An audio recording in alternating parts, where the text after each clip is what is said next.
বেশ কয়েক মাস আগেই আমরা কিন্তু আমাদের পশ্চিমবঙ্গকে চপ শিল্পর হাত থেকে বাঁচিয়েছি, কি তাই ঠিক তো? বলেছো। হে গাইস, আমি রিশা, তোমরা সবাই কেমন আছো? আমি তো দিব্যি আছি।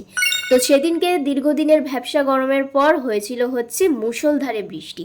আর বৃষ্টির সন্ধ্যায় কিন্তু চপ মুড়ি ছাড়া আমার একদমই জমে না। তার জন্য হচ্ছে আমি বেরিয়ে পড়েছিলাম চপ কিনতে চপের দোকানে। আর রাস্তাটা দেখছো কি সুন্দর লাগছে না? আমার কিন্তু এরকম বৃষ্টি ভেজা রাস্তা খুবই দারুণ লাগে। চপের দোকানে গিয়ে দেখি আর এক কাণ্ড, লোকে লোক। আসলে বর্ষার সন্ধ্যা, বোঝোই তো নাকি? তো যাই হোক, চপের কাছে গিয়ে দেখলাম ও মা, আমি যে চপটা খেতে ভালোবাসি সেটা কিন্তু দোকানে নেই। আর সাইডে দেখলাম আমি যেটা খেতে পছন্দ করি সেটাই বানানোর প্রস্তুতি চলছে। আমি ভাবলাম মনে মনে যে যখন বানাচ্ছে তখন একটু দাঁড়িয়ে যাই, খালি হাতে আর বাড়ি ফিরবো না। প্রায় সঠিক দীর্ঘ কুড়ি বলেছেন। পঁচিশ মিনিট আপনার দাঁড়ানোর বুদ্ধি পর ভালো। গরম চপ ভাজিয়ে তারপর ফিরলাম হচ্ছে আমি বাড়ি। আর বাড়ি এসে হচ্ছে মা, দেখতে পাচ্ছ কি সুন্দর করে মুড়িটা মাখিয়ে দিল। তারপরে আর কি আমি মুড়িয়ে খেলাম, মুড়ির সাথে চপ খেলাম।